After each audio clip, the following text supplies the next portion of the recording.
All right, we have lots of friends popping in.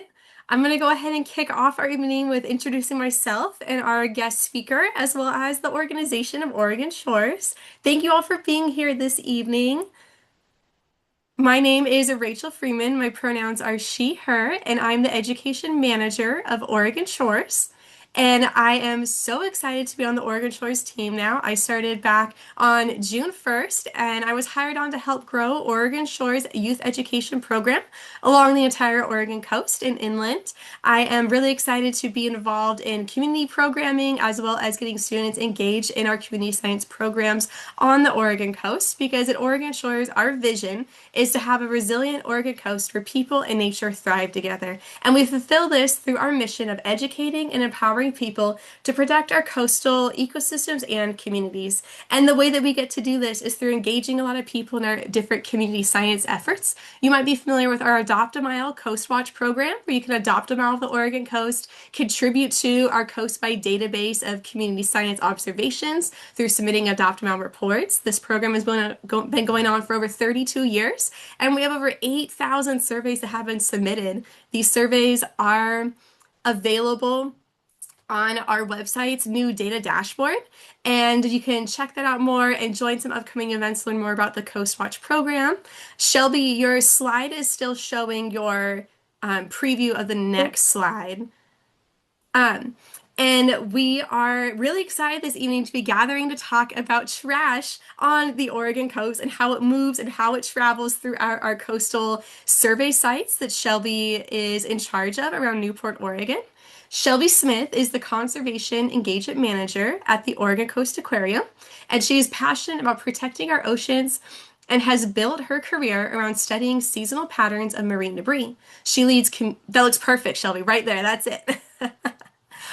She leads community science programming at the Oregon Coast Aquarium and works closely with organizations like NOAA and Nurdle Patrol to understand how changes in weather, tides, and currents affect where and when debris shows up along coastlines. By tracking these patterns, Shelby helps communities and conservation groups plan smarter cleanups and raise awareness about impacts of plastic pollution.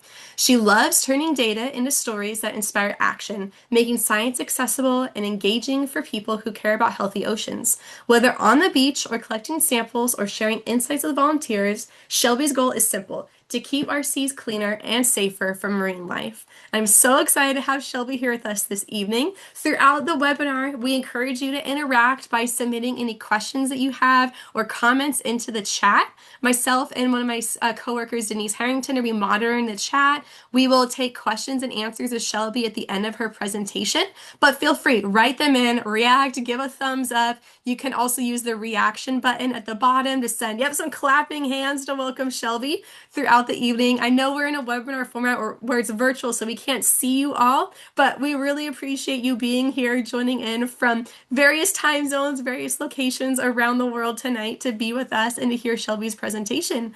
So without further ado, I'm going to send it over to Shelby to present this evening on traveling trash.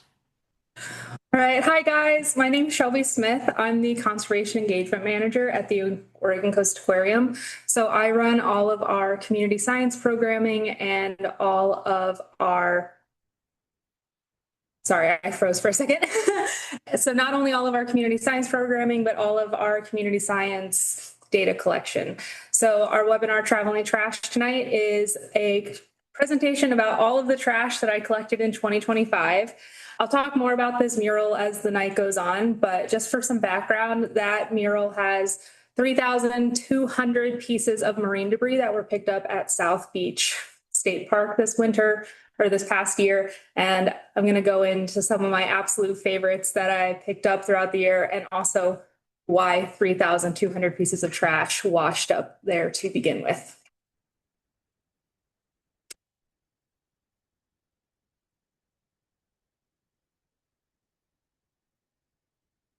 Oh no.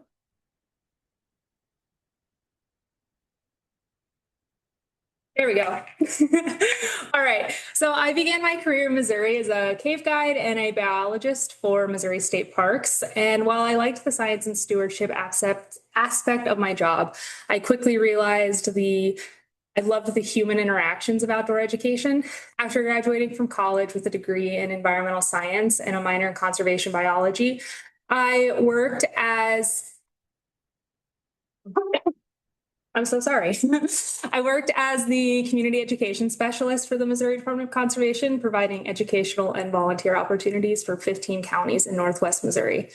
In 2022, I had the opportunity to work a seasonal job on Maui, Hawaii, which resulted in being offered a full-time position as a marine naturalist with the Maui Ocean Center. My passion for marine debris was born while walking along Waihee Beach with my friends one afternoon. We found a perfectly round piece of plastic that stood out among the other debris we had collected that day. We had no idea what it was, but after countless people like, what is this? We found a friend at the National Oceanic and Atmospheric Association, and they very grimly informed us it was a nurdle, which I will speak extensively on this evening. When I accepted the position as the Oregon Coast Aquarium's first conservation and engagement manager, the job description was a little vague, but my boss, Dr. Carrie Carlin Morgan, was excited. And when I shared my passion for marine debris, neither of us could have ever imagined that I would be standing here tonight. Since then, with the help of 1,000 program participants in 2025, we've removed over 47,000 nurdles while conducting nurdle patrols and picked up 6,134 pieces of trash during the NOAA Marine Debris Monitoring and Assessment Project surveys. So very exciting. So National Oceanic and Atmospheric Association's Marine Debris Monitoring Assessment Project and the Oregon Coast Aquarium. From now on, I'm going to be referring to that as MDMAP because I would spend half the night just saying that name out loud. The MDMAP is the agency's flagship community science program designed to track the amount and types of marine debris found on shorelines using a standardized survey method. Through volunteer and partner participation, the program collects data on macro debris, items visible to the naked eye, typically 2.5 centimeters or about 1 inch or larger. Across more than 1,000 active and historical survey sites in the United States and internationally. This helps researchers and communities understand how debris accumulates, what types are most common, and how conditions change over time. This program provides training videos, survey guides, site selection tools, and data sheets to ensure consistent monitoring, and participants record shoreline conditions and debris across 4 transects before submitting their findings to the public data portal. MDMAP data is used widely for scientific research, policy assessment, educational initiatives, and understanding long-term trends in marine debris. And this is helping support efforts to reduce pollution and protect coastal ecosystems. One example, there is a man in Hawaii who is studying hagfish traps.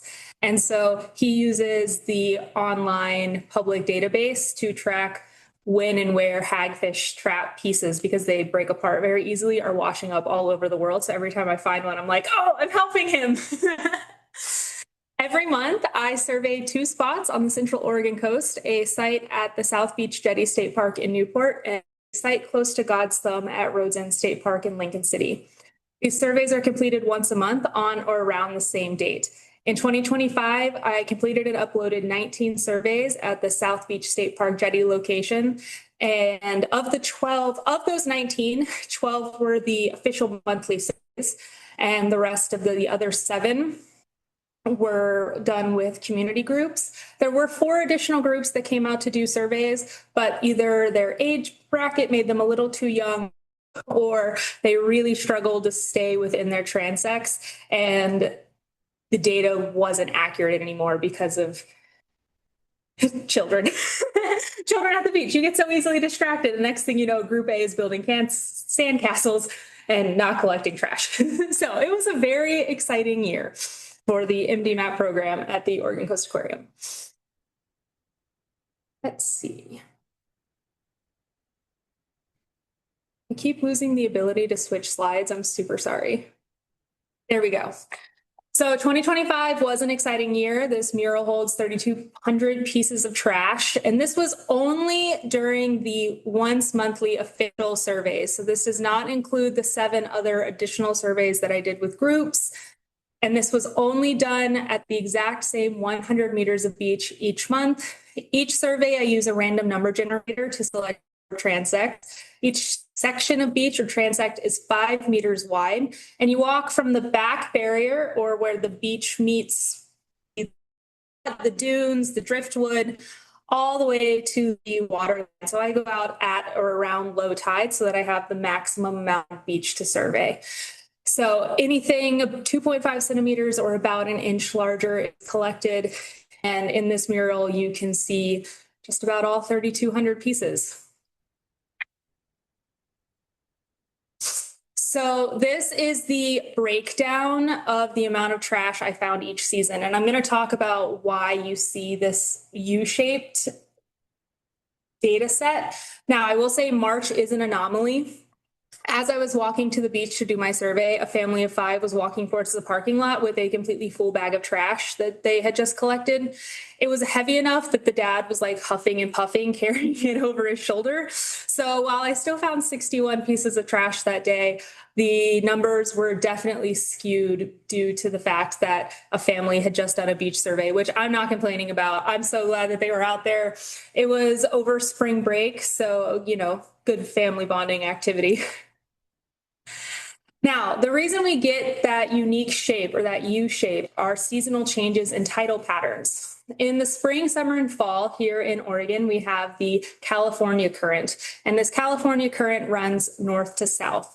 It is a cold, south-flowing ocean current running from British Columbia down to Baja, California, carrying cool, nutrient-rich water along the west coast. It dominates spring through fall, working with strong northwest winds to drive coastal upwelling, which brings deep, cold water to the surface. This process is what makes Oregon's coastal oceans especially productive in the warmer months, supporting plankton blooms, salmon, seabirds, and many other marine species. It also keeps Oregon's summer ocean temperatures cooler than you'd expect. The water in the summer can actually be colder in Oregon than it is in the winter. The Davidson current, or the red line on that graphic, is a warmer north-flowing current that hugs the coastline from Baja, California to northern Oregon. Unlike the California current, it doesn't go year-round. Instead, it rises to the surface mainly in the winter from about mid-November through mid-February, when northerly winds weaken and southerly winds push warmer waters north.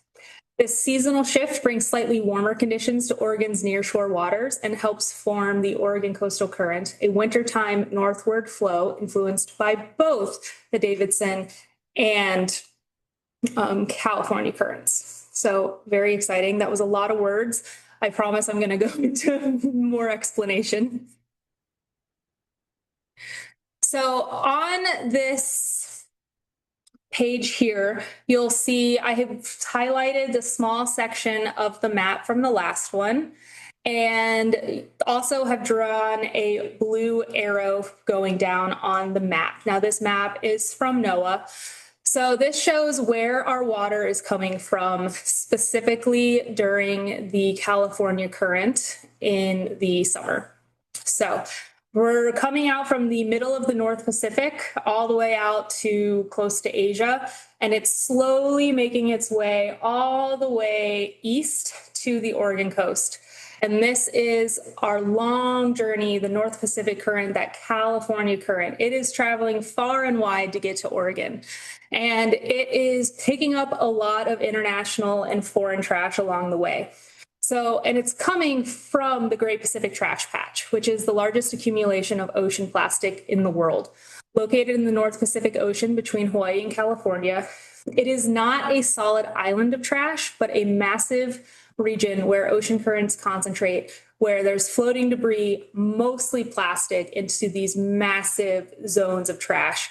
When people think about the Great Pacific Trash Patch, they envision just like a solid football field of trash. And while it is massive, it's actually up to 3 meters deep at some points. So not only are you looking out at this never-ending expanse of trash, there's 9 feet more under the water.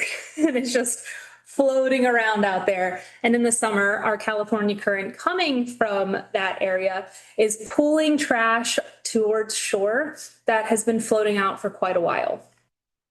So pretty exciting. The Great Pacific Trash Patch covers an estimated 1.6 million square kilometers. It's about twice the size of Texas or 3 times the size of France. When they did a major mapping project in 2018, which is a scary 8 years ago now, they believe it contained 1.8 trillion pieces of plastic. Not even the other trash, just plastic, which they believe weighed around 79,000 tons. So much fun. Even though the amount is so large, the debris is widely dispersed, and most pieces are classified as plastic, so fingernail sized or smaller, so 2.5 centimeters or smaller. So 1.8 trillion pieces of trash out there the size of your thumbnail. It's scary stuff.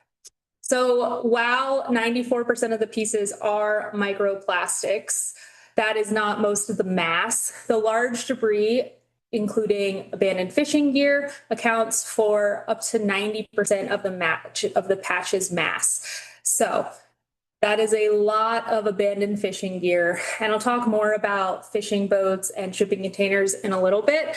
But as these currents throughout the year just circle the entire Earth, and as you can see on this picture, they all make nice little circles and they all go towards the same direction. So fishing gear that falls off the boat in Indonesia is eventually going to get whipped around, but same with the fishing gear that falls off the boat in Oregon. Eventually it's going to follow the California current down towards Baja California, where it'll get swept up into the north equatorial line and make itself all the way over to the western garbage patch. So it's just a massive churning event out there all year round with trash coming from all over the world. So marine life entanglements are a huge problem out there. They trap fish, turtles, and marine mammals, and up to 50% of the Great Pacific Trash Patch is ghost gear. So a lot of that is like see-through and things that never were accounted for being missing. And so these animals are swimming around, they can't see, and they just swim right into a clear net and they never get out. Another issue is microplastic ingestion. Seabirds are disproportionately affected by microplastics. Think about the albatross. It's going to go out and it's going to fly for 6 months after its first takeoff, and it needs to get food. And these guys are flying thousands and thousands of kilometers. So they make their way out towards the Great Pacific Trash Patch. They see things floating at the top that are colorful. They're like, oh, nice, easy, tasty snack. They grab it. Their stomachs can't digest that plastic, their stomach acid isn't strong enough, and next thing you know, with completely full bellies, they have died of starvation. So talking about the international trash that's coming from the Great Pacific Trash Patch, these are some of my favorite pieces of certifiable foreign trash I found in 2025. It is amazing what you can do with a lot of patience, Reddit, and if you're not worried about your search history ever going public, Google Lens and Translate. Honorary shout out to drawchinese.com, where you could draw characters, and it does its absolute best to translate the very squiggly lines that you are drawing into actual characters. At this point, if I didn't delete all my posts on the Reddit thread, what is this? I would probably be a top poster and commentator. But as this job has taught me, the internet is a very scary place. So I try to leave as little of a trace of ways to track me down as possible. And Reddit specifically has proven to be one of the most terrifying and informative websites ever created. No, that was not what I wanted. Sorry.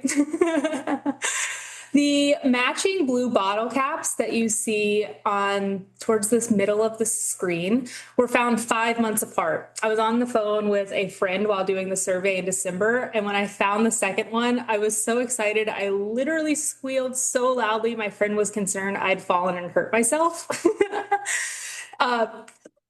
geek marine biologist there, I think, is getting so excited about trash that your friend thinks you've hurt yourself.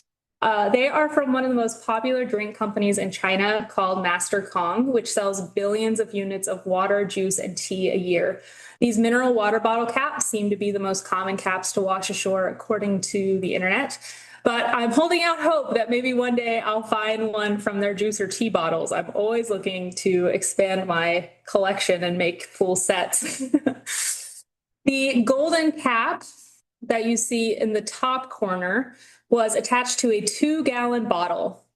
I had found this bottle at Rhodes End State Park right after the last king tides of 2025 in December. So we had a ton of international trash that had most likely been thrown over boats at some point way out in the ocean, and then the currents just brought it in.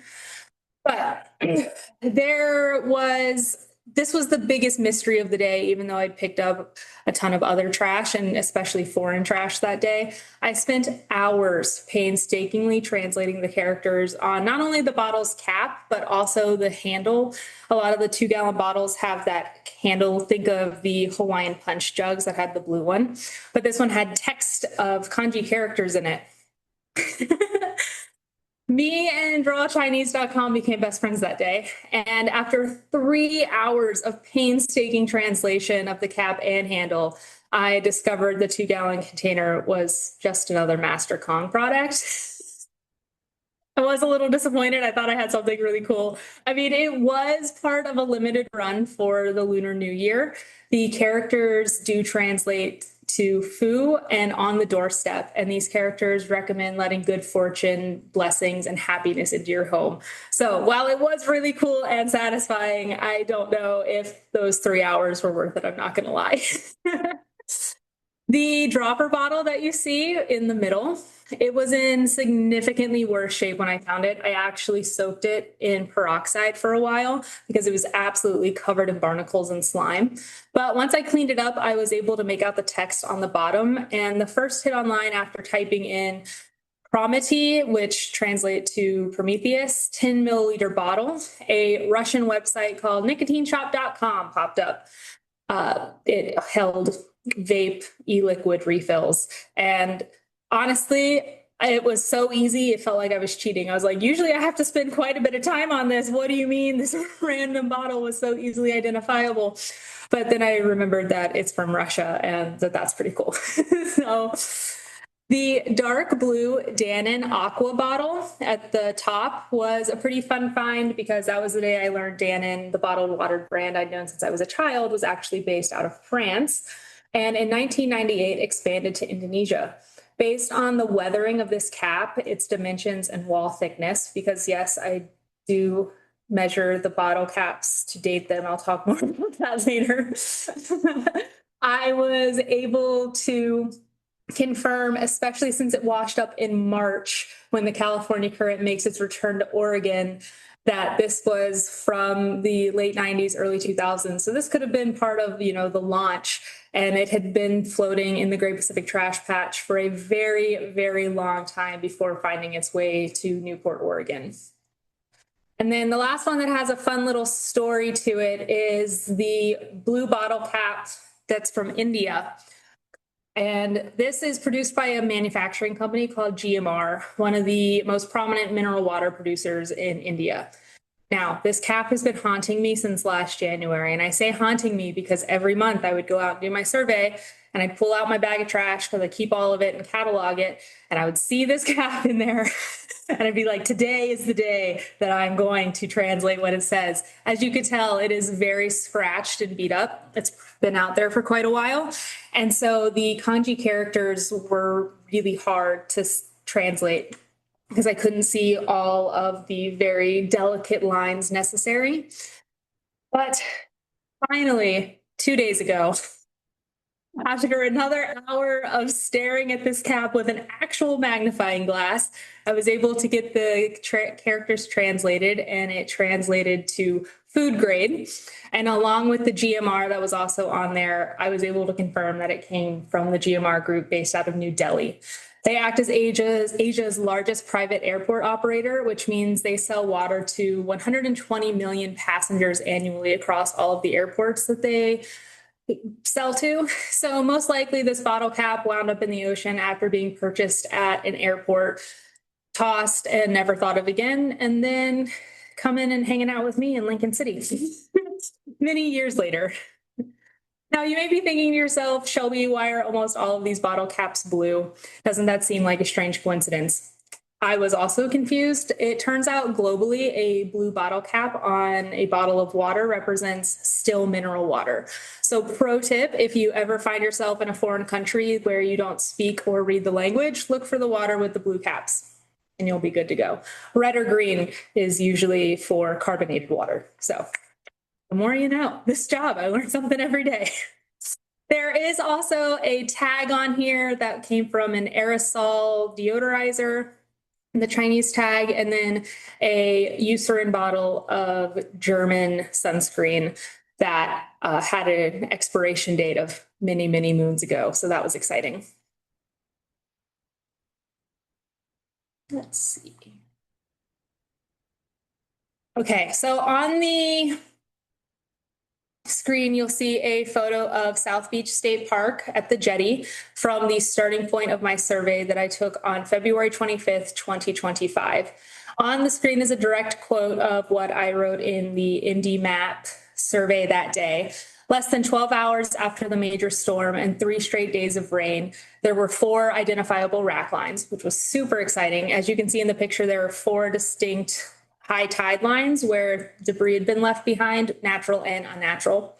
Overall, large uptick in styrofoam and shotgun shells, also a large amount of fishing lures, but no fishing line. Truly tens of thousands of pieces of microplastics. So, looking at this picture, you would never believe that it was the worst survey I did all year. What appears to be a perfectly serene landscape is a prime example of how deceptive our Central Oregon coastline could be. I picked up 704 pieces of trash that day, leaving, no exaggeration, thousands of other pieces of debris behind. Even leaving so much on the beach, the survey still took me an hour and a half. I could have spent more time, but I had a meeting later that day. I wasn't expecting the survey to take so long, so I was having to, even then, rush through it. It was an eye-opening and disheartening day, but also a lot of fun because, as you'll see on the next slide, I got to spend 6 hours processing all of the trash that I picked up that day, all 704 pieces. It ended up being 8 composites, which are what we call the photos of all of the trash that you see on the screen. It ended up being 8 of those. Those are poster board sized pieces of paper, so they are quite large. And it was a lot of trash. And that 704 pieces is just the pieces that ended up being 2.5 centimeters or larger. There were hundreds of other pieces that, as I was measuring, just didn't hit that cut. So they didn't make it on the composite board. I may have shed a tear that day. It ended up taking me like 2 days to sort through all of it and take all the pictures because it was just such a high volume and seriously overwhelming. So I also do a survey every year, every month at Rhodes End State Park. And as you'll see on the next slide, November was not an accurate representation of the amount of trash found on the beach due to natural weather phenomenon. But this one also typically follows that U shape. We spike in the winter, goes down in the summer, and then starts to come back up in the winter. So this is our changing coastline. And this is part of the why there wasn't very much trash on the November survey. If you regularly visit places, it's easy to miss how dramatic the seasonal shifts impact our coastlines.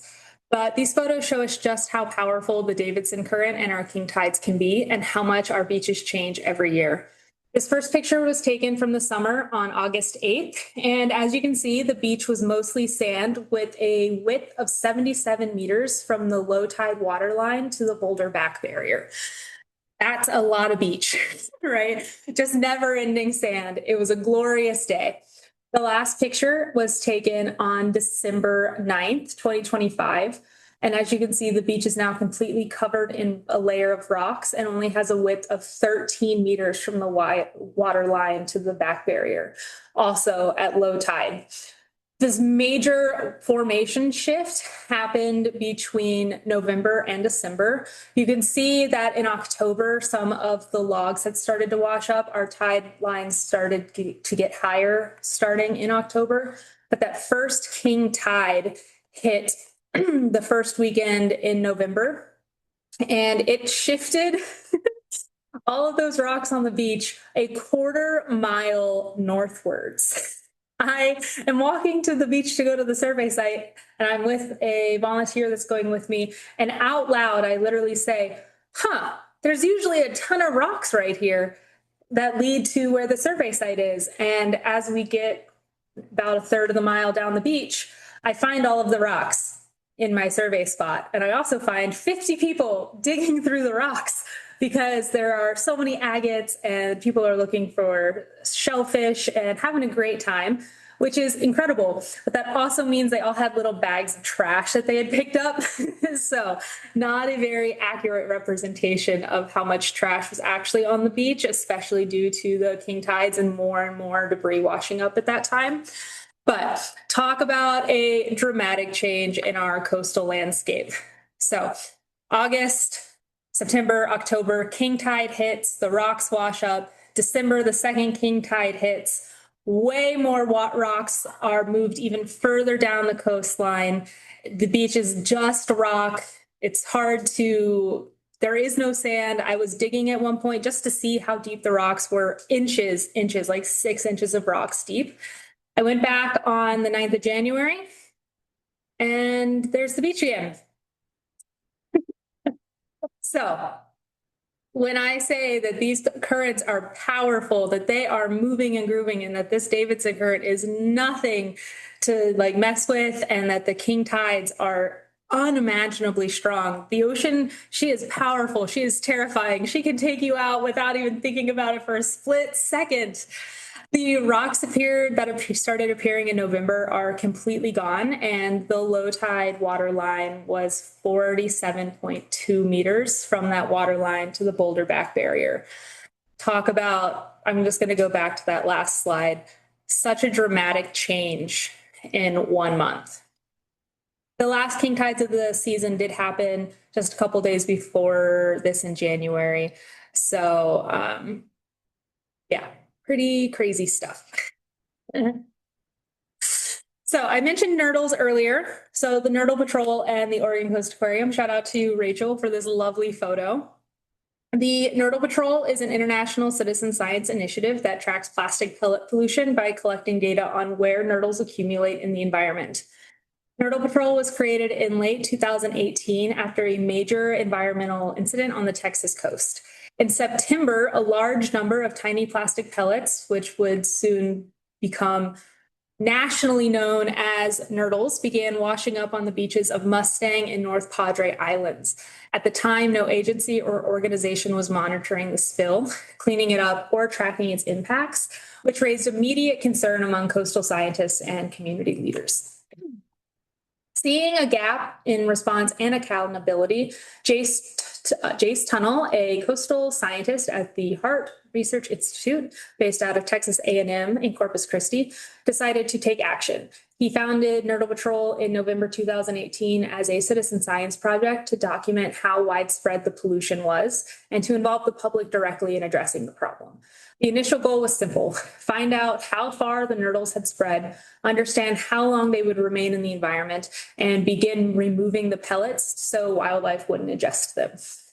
Within just a week of the spill, a small group of 5 volunteers started conducting the now standard 10-minute surveys to count pellets on local beaches. They soon called themselves Nurdle Patrollers. Interest grew extremely quickly. Within 3 weeks, more than 300 volunteers across 5 Gulf states and Mexico had joined in, all wanting to know whether the pellets would reach their beaches.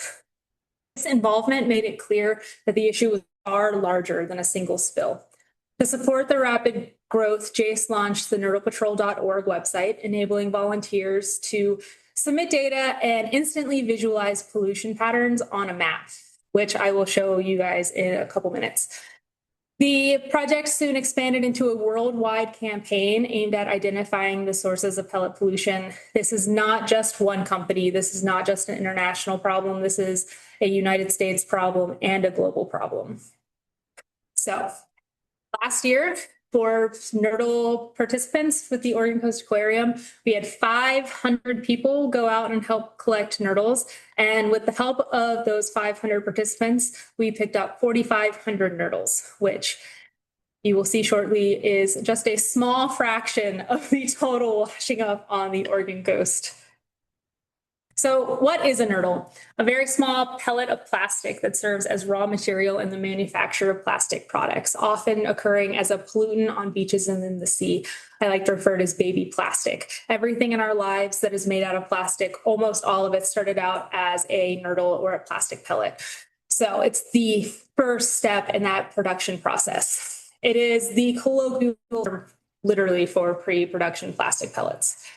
They are the little known building block of everything. These tiny beads can be made of all different types of plastic resins and all of the good stuff that we definitely want in our environment when they get out into the ocean. They are released into the environment from plastic plants or when shipped around the world as raw material to factories. They typically don't sink because of how lightweight they are, so they do tend to float. But depending on if they're in freshwater or saltwater, that does change. As I mentioned earlier, seabirds are one of the biggest consumers of nurdles, but they're not the only things. Fish and other wildlife do also consume them. If you were a hungry fish just swimming around looking for a meal and you saw a white, perfectly sphere object floating in the water in front of you, you would probably think it was an egg too. Your intestines and digestive tract are not large enough to let it pass through. It sits in your stomach. You continue this process, and like the bird I mentioned earlier, they will die of starvation with a stomach full of plastic. What's worse, though, is that nurdles, these plastic pellets, are rafts for the most disgusting bacteria you can imagine. Because they are so porous and they haven't had a chance to be turned into anything, they haven't been dyed, they collect everything, E. coli, cholera, and especially because they're falling into anywhere and everywhere, they're falling into sewage outfalls, agricultural runoffs, bathing water, shellfish beds. The pollutants can be thousands times more concentrated on the surface of a pellet than in the water. And they have learned from studies that when a fish or another animal eats these pellets, some of those pollutants come loose. So I wouldn't recommend touching them without gloves on. Don't be like me, make smarter choices. Yet nurdles, unlike substances such as kerosene, diesel, and petrol, are not deemed hazardous under the International Maritime Organization's dangerous goods codes for safe handling and storage. This is despite the threat to the environment from plastic pellets being known for 3 decades and detailed in a 1993 report from the US EPA for the first time. So we know this is a problem, we've known this is a problem, and we're not doing anything to fix the problem or protect any of us. So how do they end up in our oceans? Factory runoff and production site leakage. So these factories are producing millions of these nurdles a year. Honestly, some of them can produce 1 million in a week. Like, they are moving and grooving. So these factories will be producing them, they'll fall off the production line, and then they'll fall onto the floor. Now, this is not the fault of anyone, especially the everyday Texans who are not having much of a say in this, but in Texas specifically, there are no catchment system laws. And so these nurdles fall off the conveyor belt, they land on the floor. At the end of the day, they take a power washer, they wash down the floor, and these plastic pellets just wash out down the drain into the nearest waterway, out into the freshwater system, which leads into the ocean. And it's not great. A Swedish study found that up to 36 million nurdles escape from production sites annually. Like, this is not just a small problem. And in the US, they think it could be even more. So, sad times. So the two ways after it leaves the facility that it winds up in our oceans is through land-based and marine-based transport. So these are teeny tiny, right? They're a couple millimeters large. They fall through the cracks very easily. So in these big shipping containers that they are shipped in, even in roads, you know, they've got the corners that have little holes in them. And if one bag or box of these nurdles explodes during the shipping process because it got knocked around, all of these plastic pellets are just going to leak out the side. But the largest way that they wind up in our oceans and on our coastline is the maritime shipping and container lost at sea. These are so damaging because a single container can hold billions of billions of these. So a single ship loses a container, and next thing you know, you have a billion nurdles now in the ocean. So no good. We don't like that. So now a unfun fact. Who's ready to answer a question? How many shipping containers does NOAA believe are lost at sea every year?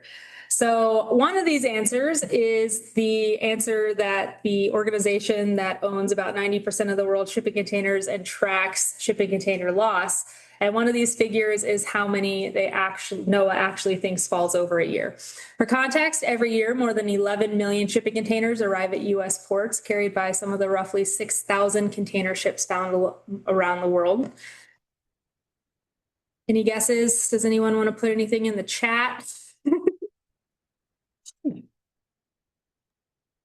Shelby, I'm not sure if you can see the chat, so let me shout out some of the answers. We're getting guesses for B, 10,000, or C, 8,000, another for B, 10,000, B, 10,000. All right, 10,000. You guys were right.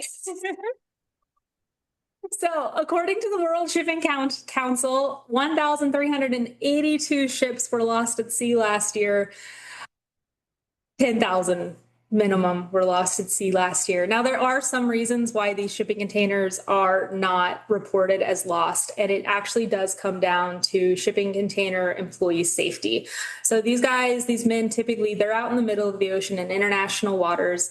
They don't have a lot of protections to begin with. A lot of these ships are very dangerous, and there are a lot of pirates out in the ocean, and these aren't just like Captain Hook from Peter Pan. They come heavily armed and ready to cause a lot of damage. So if you were to call in over the radio that you lost 2 or 3 shipping containers, if there is a boat nearby that is on the hunt for these materials, they can zip over there pretty quickly, especially compared to how slow these big shipping container boats are.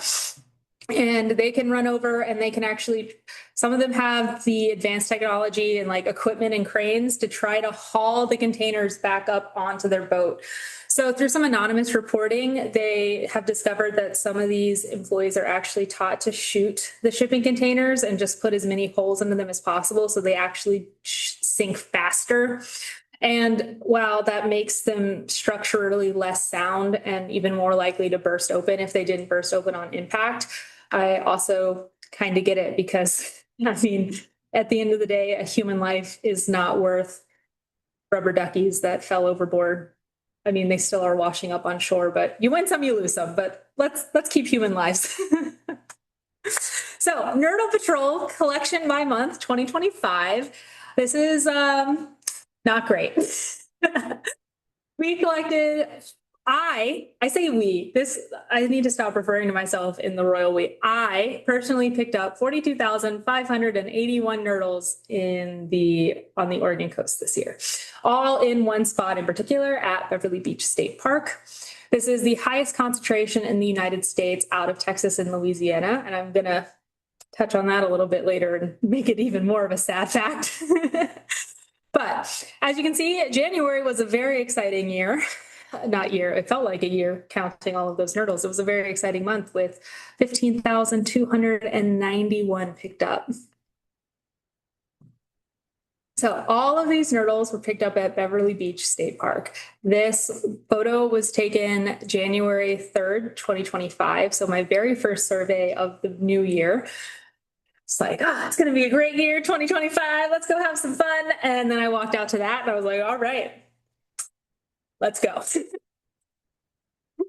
So how the Nurdle Patrol survey is run, they use a standardized 10-minute survey method that anyone can perform. You go to a shoreline location and you literally just set a timer for 10 minutes and you search for nurdles exactly 10 minutes. You can pick them up one by one if there aren't very many. You can use sifters. You can do it in any way, shape, or form that you want. Just remember, every one that you pick up, especially if you're using the sifters, you do end up having to count. It's all fun and games when you come back to the office with 4 trays of nurdles, and then you're like, oh wait, I have to sort through 4 trays of nurdles now. I love that. But it's really, really cool because you count them, you clean them, you figure out how many you have, and then you get to go to the Nurdle Patrol website and upload your data. And I'll show you guys a map of that data in just a moment. But it's super interactive and it's instantaneous. So I can upload my data from a survey I do this week and it will instantly show up on the website. It's really, really cool. Here are some other pictures of while I was doing surveys. So I am very, very technically scientific when I do this, let me tell you. My methods include sifters, lunch trays, and a lot of Hulu. I keep Bones or Criminal Minds on one screen with one AirPod in, and I sit there with sifters, and my poor coworkers have to listen to me sifting them. I try to come in early in the mornings to do it because just sitting there tapping a sifter for 15 minutes drives me crazy. I couldn't imagine having to be my coworkers and having to listen to it. It doesn't always work out, but I try to do it early in the mornings. And the picture of where the green circular sifter is, that was also taken in January. And so this was when a lot of our seaweed and kelps had started washing back up, and it was just getting entangled in that. I walked up and that was what I found that day. I was like, oh boy. So got out the sifters, got out the cups, and got to work. It created 5 trays of debris to sort through. I come back, I let it dry out on paper towels for 24 to 48 hours, and then it's a very scientific process, guys. Just sitting there shaking and pair of tweezers and counting them out. So this is the really cool map I was telling you about. And where Grover is pointing is all of the surveys that I personally have conducted since starting at the Oregon Coast Aquarium. So every dot on this map represents a Nurdle survey that has been uploaded to the Nurdle Patrol website. The purple dots represent surveys where more than 1,000 nurdles were found during the 10-minute survey. Outside of Texas and Louisiana, there are only 2 spots that have had 1,000 plus nurdle surveys, 1 survey in Washington in 2021 and 19 in Oregon during 2025 and 2026. The nurdles in Texas are explained due to multiple plastic pellet factories that are operating there. And again, that comes down to policy where they can just wash right out. There's a beach around Corpus Christi that locals have dubbed Nurdle Beach due to the vast amount of nurdles that are constantly washing ashore.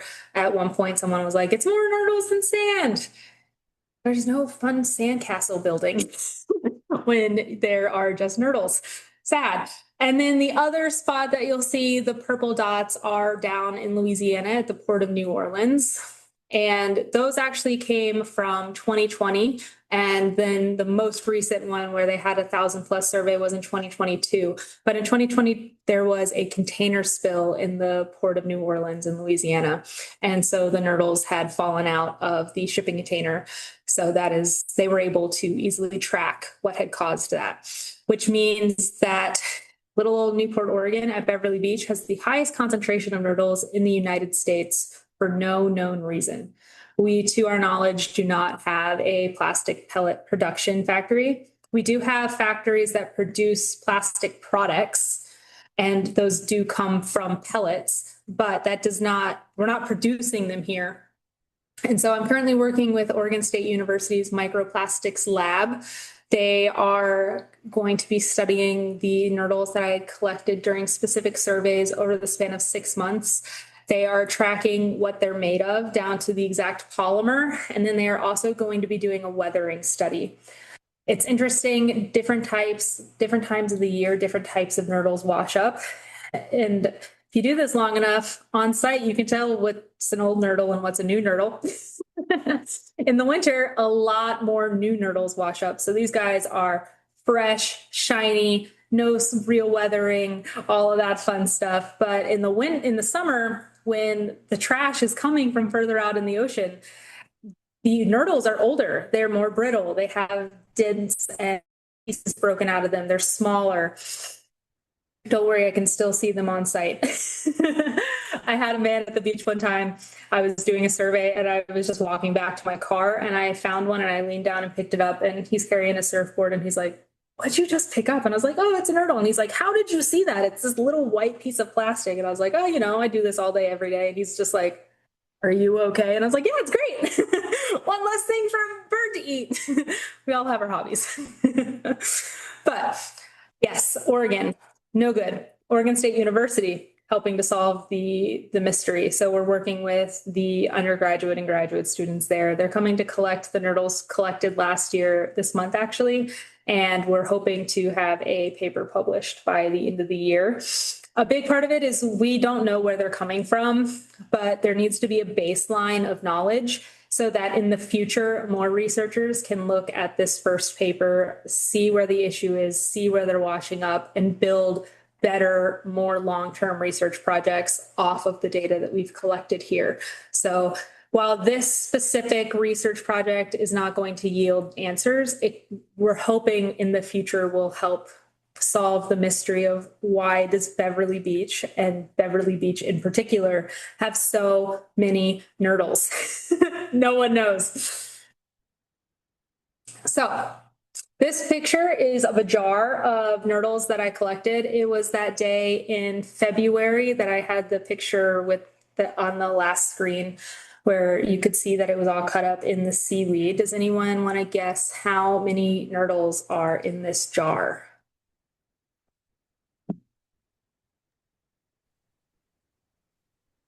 We've got a guess D from Sylvie. We'll see if All anyone else right. pops a couple in, or you can go ahead. Another for D. Sylvie, Yep, D you killed again. it. 5,928. I also sunk down onto the floor of my cubicle and cried. A single Are, tear, too. are you counting? Are you counting by weight?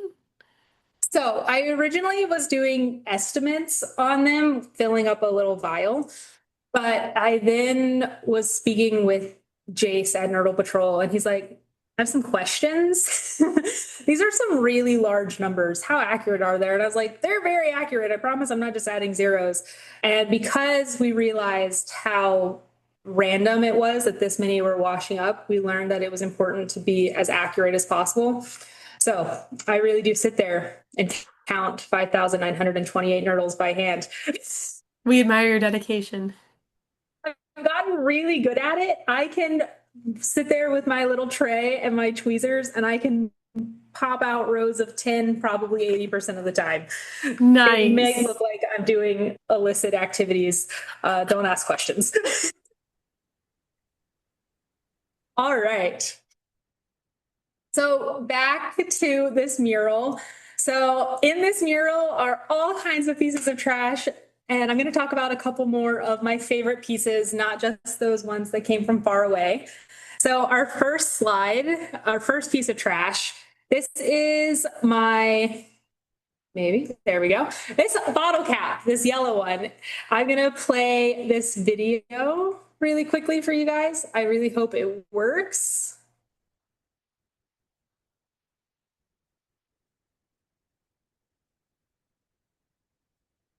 Oh no. We can see it. I don't hear anything. Technology, man. Well, I tried. In 1995, Pepsi launched a contest called Twist and Win. And that video was explaining the woman who won the grand prize. But this bottle cap, this yellow one, is the oldest confirmed bottle cap I found last year. It was picked up at Rhodes End State Park on December 9th. This was the day after the December king tides, and there was a large influx of those plastic bottle debris that had washed up. I mentioned that 2-gallon bottle of water that I found with the cool gold lid that also had washed up that day. Back to the yellow cap. When I got this cap, I truly could have wept tears of joy because the writing was in English. I was like, yes! Little did I know this was about to become a whole thing. I typed in yellow, sorry, try again bottle cap, and imagine my surprise when the first hit was a Reddit thread about the Pepsi stuff and the twist and win competitions. And that is when the first inkling that this bottle cap was older than I was born. But I tried not to get too excited until I could verify it was part of that promotion and not a newer one. But because it had actual text on it and not a code that you went into a website to type in, I was feeling pretty confident. I was then able to look up the dimensions of Pepsi bottle caps from the 1990s. And once again, sitting there with my little tape measure and ruler and measuring the wall thickness and how many threads were on this bottle cap versus the newer eco-design bottle caps. And I was able to confirm that it was from the 90s. How fun. I was like hunched over my desk with calipers, literally measuring the wall thickness of this bottle cap, trying to be like, it's old. So the two competitions, Twist and Win and Pepsi Points. Twist and Win was super self-explanatory. It was an instant win promotion. You could buy a Pepsi product, you twist it off the cap, and under the side it says you either got like a free soda, a buy one get one free, sorry try again, or monetary prizes with the grand prize of $50,000. A cashier at the Dollar General won the $50,000 bottle cap in Arkansas. She actually didn't even know that she had won. She'd taken it home and set it on her dresser, and her husband was like, "Oh, did you check it?" and pulled it open, and they almost missed out on their $50,000. But they won. Now, things got a little out of control in 1996, though, because they had a huge success with this Pepsi Twist and Win competition. Their sales skyrocketed. So they're like, how can we do this again, but better? So they started the Pepsi Points promotion. Long story short, Pepsi advertised if you collected 7 million Pepsi points, you could win a Harrier jet. College student John Leonard learned of the contest, and he invested $700,000 into the points. Now, he figured this would be a pretty great return on investment since the jet that he was told he was going to be winning was worth $23 million. Unfortunately, when he turned his Pepsi points in, Pepsi informed him that the promo was a joke and he would not be going home with a fighter jet used in Desert Storm. After a lengthy legal battle, the judge ruled in Pepsi's favor, claiming no sane person would actually believe they would get a jet. I'm pretty sure that's a direct quote. But the only question I have is, how much did Pepsi pay this judge? If you run an advertisement saying you will win this jet, I'm going to believe that I could win the jet. The craziest thing is they actually continued this promotion and continued running that ad for over a year. They just added a disclaimer on it that you won't actually be winning a jet. So this poor kid lost $700,000. He had investors and everything. Like he was a business student, I believe. So he was ready. He now has a Netflix documentary called Pepsi Where's My Jet? So I'd still be bitter though. And once again, Reddit is a terrifying place. I was able to track down a yellow bottle cap of the Pepsi Stuff Pepsi Points bottle from 1996. This bottle was produced in 1996. Why someone has been holding on to it for this long, I don't know, but I put that bottle cap in on the vintage Pepsi Reddit thread, because there's a thread for everything. And a man responded to that, which then took me to his antique shop on Treasure Valley Antiques, where he was selling it for more money than you want to know. Next. We have this iconic piece of styrofoam and the lovely Rob Lowe. So you may recognize this styrofoam as something that you had on cups back in the mid 90s to early 2000s. It turns out that this is called the jazz pattern styrofoam. This piece of styrofoam was found by a Girl Scout troop July 24th at South Beach State Park. The young girl who found it had no idea what she had found. And the next day, when I was cataloging the trash, I reached out to the troop leaders and we all had a good laugh. Just because, like, how iconic is that? As soon as you see it, everyone's like, oh, yeah, I totally know what that is. What? That's still out there? It turns out they didn't lie to us as children. Styrofoam really does last forever. And since it washed up in July, again, we're following those currents, we're following those water patterns. This had definitely been floating out in the Great Pacific Trash Patch for a very long time.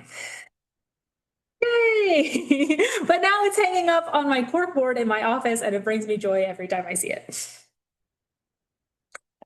All right, the mystery of the seahorse sandcastle toy. This one was definitely it took me a while. It took me finding it twice before I was actually able to truly track down where it came from. So these plastic sand toys have traveled over 6,000 miles to reach Rhodes End State Park in Lincoln City, Oregon. They are a very unique piece of sand toy because of the plastic they're made out of is very, very flimsy. So right off the bat, I was able to confirm this isn't, it's even flimsier than like the Family Dollar brand, the Walmart brand, the Target brand, all of those. And it had a very unique eye on the sand toy where a lot of them will just have a sticker or just one like pupil situation going on. And so I was very easily able to use Google Lens to figure out what they weren't. And I found the second one November 9th, also at Rhodes End. And I was like, okay, this is the second one I found. I'm going to figure out where these things are from. It took a while, but I was finally able to track it down to a toy manufacturer in Turkey. So these have traveled all the way from Bursa, Turkey. It comes part of a 5-piece set, and the seahorses come in 3 colors, red, green, and blue. I found the red one on January 9th. I am so close to completing the set. Like, is it bad that I kind of want to find one more? Where's the blue one? Let me complete the trifecta here. But my best guess is that there is a store in Lincoln City that sells this set of toys. It comes with a sea star, a boat, a rake. I don't know what the odds are of only finding the seahorses, but hey, it's a cool story. And one of them, oh no, did I freeze? Okay, there we go. And one of them is hanging up in my office. I just have a wall of a shrine of trash. I love it. It's honestly like a badge of honor at this point because, I mean, me and Google Lens, we went way back on this one. Turkey, how exciting. Okay, this was the heartbreaker, guys. So what you're seeing is a picture of a replica 1973 Volkswagen. I have a typo. This is a bus, not a bug seatbelt hanger hook. That's a mouthful. I found it in February 2025, and I could tell that it was old just from the discoloration and the weathering and the pitting of the plastic.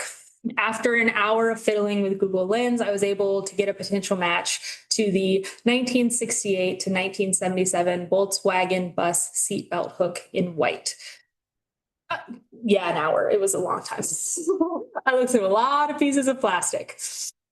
I posted it to the vintage VW bus Reddit thread, and within minutes, my suspicions were confirmed. A man, we'll call him Robert, reached out to me just 7 minutes after I posted the picture, offering $500 for the piece. It turns out there are almost no remaining original plastic seatbelt hanger hooks, and finding one in white, which was apparently the more uncommon interior color, is nearly unheard of. The man asked to set up a FaceTime call to confirm the part. I used the aquarium Zoom. I did not give a random stranger on the internet my phone number.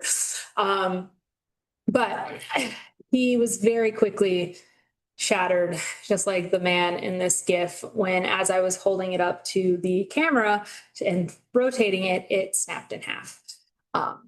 While I explained to the man I wouldn't have sold it to him anyways, it was still a devastating loss. I don't quite know why he was offering $500.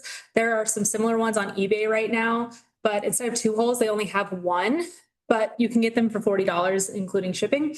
So maybe the ones with 1 hole are more common than the ones with 2 holes. I don't know. Either way, it wasn't a bad day for poor Robert. Um, I literally saw this man's soul like crumple in front of my eyes. I really did feel bad for him. Since it broke before it was 100% confirmed, I hadn't taken the composite photo of the trash yet. And after it broke, I deleted the photo from my phone and the Reddit post. So only Robert and I have the heartbreakingly hilarious memory of a piece of plastic that was at least 50 years old. I hope he's doing well. He was really going through it that day. All right. Now, as Mr. Rogers says, it is a beautiful day in the neighborhood because not only do I find international trash, I find a lot of trash from all over Oregon as well. Oh no. Okay, we're back. Cool. I find trash from all over Oregon and Central Oregon specifically as well. I've spoken a lot about how far trash travels in our oceans, how long it floats before washing ashore, but I find receipts, dog toys, soda cans, and clothing. It's not every day I get to track the trash back to its exact owner or uncover an even larger mystery, which everything on the screen represents. The first piece on the top right corner is by far the largest mystery I've come across in my over year of deep, really deep diving into trash. What you're seeing is a fragment of a pin I found on May 18th, 2025 at South Beach State Park. I was super excited to get back to the aquarium because I was like, it has an address. I'll be able to track it down. I pulled up Google Maps, excited to learn what business it came from. Imagine my surprise when I learned that not only was there not a business at that location, but the address didn't exist at all. 2698 Highway 101 South in Coos Bay, Oregon is the closest you'll get, and even that is an empty lot. I have so many questions. I was down in Coos Bay for a conference and I actually put the address into my phone to try to figure out like maybe Google Maps was messing up. So I tried Apple Maps and it's still the closest thing was 2698 and it was an empty lot looking out into the river and estuary. Bummer. The orange tag down at the bottom, I soon realized was a snap-in flat tag lobster pot tag from the band Top Me Products, a lobster trap accessory company based out of Brunswick, Maine. If you ever need proof that the internet is a terrifying place, just take this story into account. With just the code that I have covered on the bottom of the tag, I was able to track down not only what boat this tag came from, I was able to figure out who the boat captain is. And then even creepier, on another website, I was able to track exactly what slip this boat was in exactly which harbor. It was at that time docked in the Yaquina Bay Harbor, and that is its home port. Sometimes I really dislike the internet. The bait product sticker was found on my last survey of the year at South Beach, and I actually found 2 of them. Earlier in 2025, I had learned that once you reach a certain distance offshore, you can apparently just throw things overboard. I'm assuming that's what happened here. The fishing boat got 3 miles offshore and started dumping their trash. Just pro tip, if you're ever on a date with someone and their entire life revolves around picking up trash, joking that they've probably picked up trash from their fishing boat, is not the soulmate connection that you might think it is. And I 10 out of 10 would not recommend that encounter. Just keep that one inside. Newport of the Wild West, man. Lastly, the parking validation ticket down here at the bottom was found June 18th, 2025 at South Beach. On another episode of The Internet Knows All, did you know if you have the license plate number of any car, you can search that and instantly find the VIN number of the vehicle. From there, you can learn a lot about the car and in some cases, even its owner. Nothing is secret anymore. Now, for this particular parking validation, I quickly realized that this wasn't an Oregon license plate number. From there, I found the Wikipedia page for every license plate combination for all valid US states and territories, including vanity plates. After looking through hundreds of possible plates, at the very end of the list, I found the match. It belongs to a car registered to a US diplomat. The only issue, US diplomats typically don't pay for parking, and also, why would a diplomat be in Newport, Oregon? So after 2 hours of searching, the only thing I learned was that the owner of this car typed their license plate number incorrectly. Quite the letdown.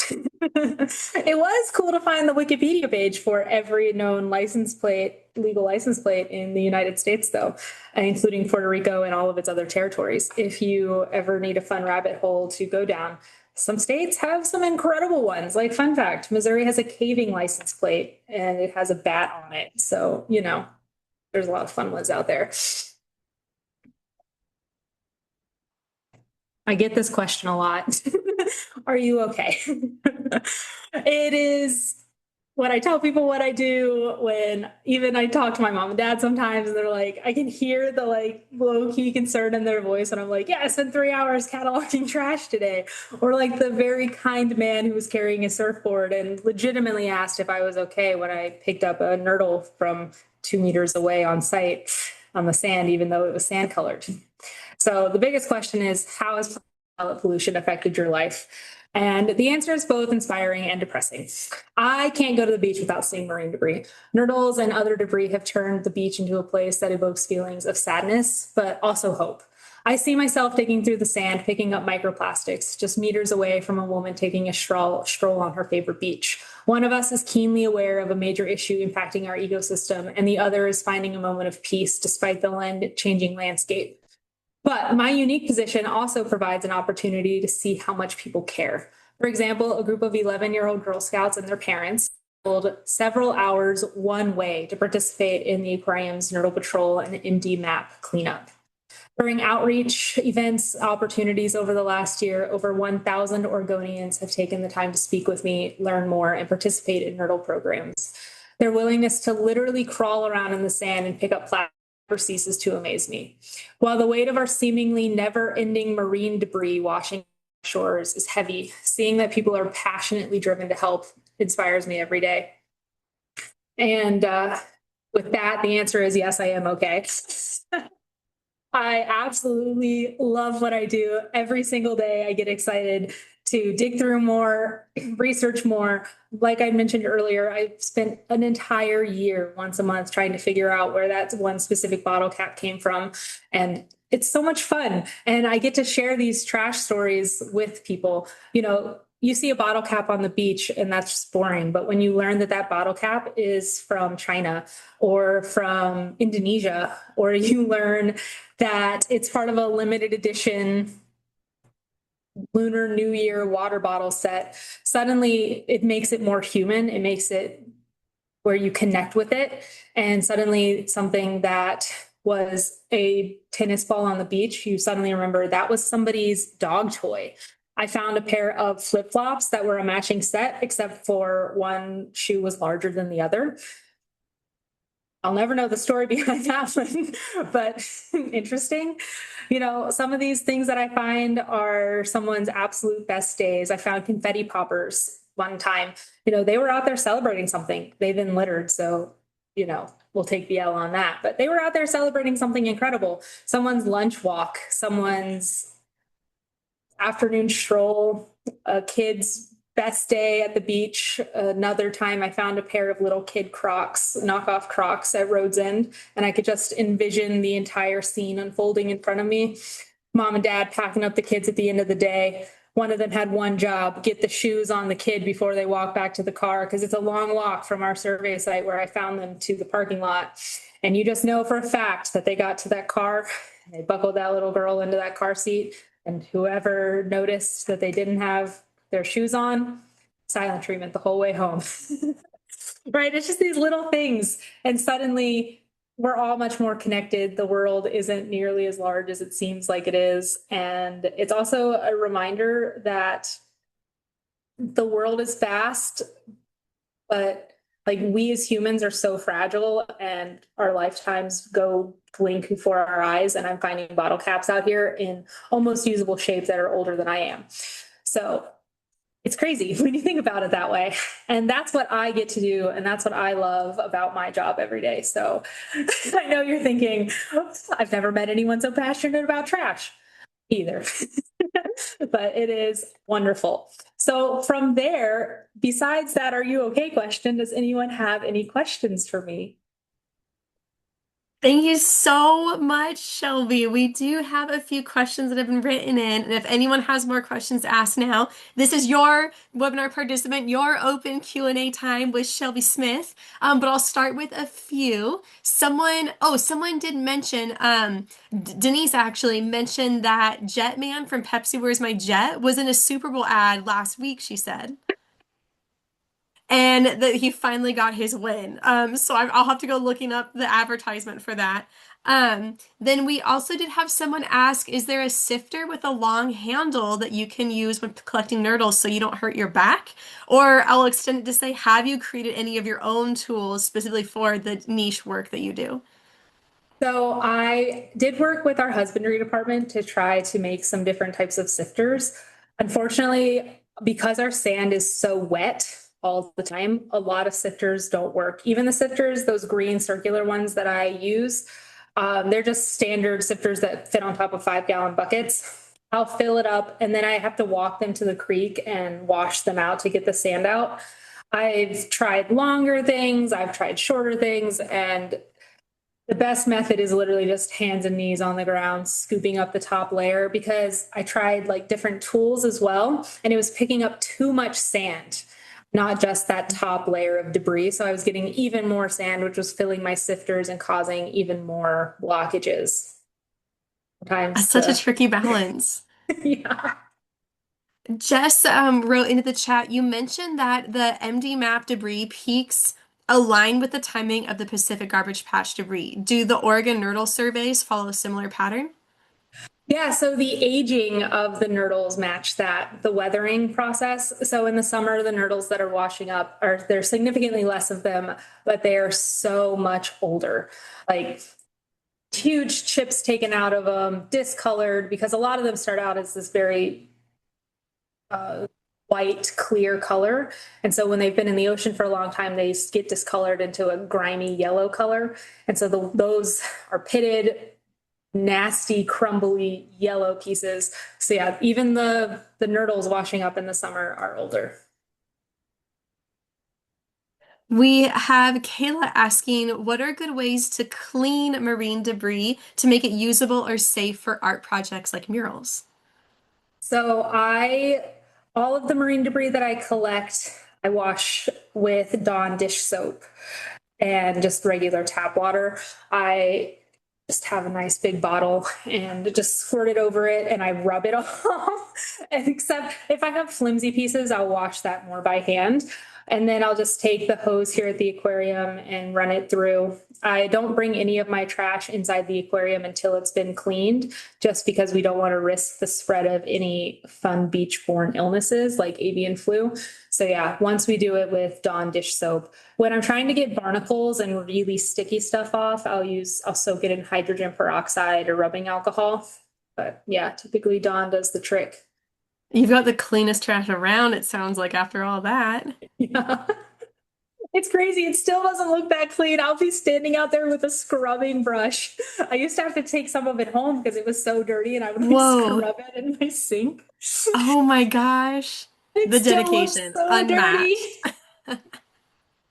Ava is asking, do you have any recommendations for legislation or policies the public can support to reduce nurdle or plastic pollution in waterways? So as a employee of the Oregon Coast Aquarium, due to our 5013C status, we are not allowed to promote any legislation or any of those types of things to keep our nonprofit status. But OSU, their microplastics lab has a lot of resources. They're working on a dryer lint catchment system right now. You can also check out Environment Now, Environment Oregon, and even the Nurdle Patrol website. And they have lots of links, and the PIRG Public Interest Research Group, and they have lots of information about ongoing active legislative acts that you can look into and participate with. Perfect, thank you. And I have a couple events, Ava, that I can recommend to you that Oregon Shores is hosting this week, actually, for a policy Thanks. action that you can take. Any other questions from anyone in our audience here this evening for Shelby? We're getting lots of rounds of applause. And Denise and I have been uploading the Wakelet. This is one link that you can all open to get all of the links that Shelby has mentioned throughout the evening, as well as other folks that have been adding to the chat throughout the evening. And when you get on the Wakelet, you'll see three different categories. One is for the slides, where Shelby will be uploading her presentation. And then there's another one for the marine debris program relevant links and then shared resources. So they're long columns. So just scroll and you will see all of the links, even including the Netflix documentary, Pepsi Where's My Jet, which I do highly recommend because I watched it the last couple of weeks after Shelby recommended it to me with that yellow bottle cap story she shared. Also, thanks, Mom and Dad, for tuning in. Heck yeah, we're getting so many congratulations and thank yous to you, Shelby, in the chat. Molly says, thank you so much for inspiring and fascinating research that you do. Kayla says, thank you. Carolyn says, thank you so much. That was fascinating. And Jess Meyer says, this was incredible, Shelby and Oregon Shores. Thank you so much. So much kudos to you, Shelby. Thank you for joining us this night for this presentation tonight and for all of the research and the way that you compiled and presented it this evening. That was a wonderful presentation. Thank you. And if anyone ever has any questions, please reach out to me at the aquarium, or just look for the lady in the bright yellow vest at the beach collecting nurdles. I teased that we have a couple events coming up this week at Oregon Shores, and they vary from in person to online ways you can engage with us over the next month. Tomorrow, I will be presenting at the Tillamook County STEAM Coach Training. So if anyone's around the Tillamook County area and you would like to come learn about how to get involved in youth education opportunities for Oregon Shores and about a dozen other local nonprofits in Tillamook, Oregon, or Tillamook County, Oregon, you can meet me there in Tillamook. We also have another webinar tomorrow evening hosted by our policy team called Effective Legislative Advocacy 101. That'll be an online webinar that you can join tomorrow evening. And then if you're interested in taking action and meeting on Capitol Hill with the Oregon Shores and Ocean Alliance team members and actually having meetings with our legislators, you can join our Love Our Ocean Lobby Day in Salem on February 12th this week. Coming up on February 21st, Denise will be hosting a mile meetup at Nadona Beach in Rockaway, Oregon, where you can walk a mile of the coast with Denise, look for marine debris, probably find some nurdles, send a photo to Shelby and say, hey, I found a nurdle. I'm hooked on nurdles just like you. It'll be a really fun event. And then coming up on February 28th, we are going to be having two events on the same afternoon to celebrate the 10-year anniversary of Cape Falcon Marine Reserve. We're going to start with a Ask the Expert panel presentation in person in Nehalem, Oregon at NCRD. And you'll be able to learn about the importance of marine reserves as well as killer whale monitoring along the Oregon coast. And then we'll be going out to the Neocani Mountain Overlook viewpoint to have a Searching for Killer Whales watch party. And it'll be a really wonderful way to take in the sights of Cape Falcon Marine Reserve and celebrate their 10 years of being established. And then going all the way into March, we have a webinar scheduled called Landslide Dams. What are they and where might they happen next? So I hope that whether it's in person or online, you're able to join us for an upcoming event. And again, Shelby, all the kudos to you. Thank you so much for joining us this evening. This webinar was recorded. We will work on getting it live online for people to review, go back to, continue engaging with, and actually share it with their friends and family. We've got another thank you that you were an amazing presenter who shared an inspiring amount of programming And cheers to the Oregon Shores team and our partners. And we're so grateful for you, Shelby, and the aquarium for being one of our partners. Denise says, thank you so much for your incredible, passion-filled work, Shelby. I love it. Thank you for hanging out with me for an hour and a half. Thanks. It means a lot. Have a And wonderful evening, everyone. Bob, thanks for logging on. He'll know who he is. Love the shout outs all around. Shelby, could you see all the emoji reactions throughout the night? So nice. Good.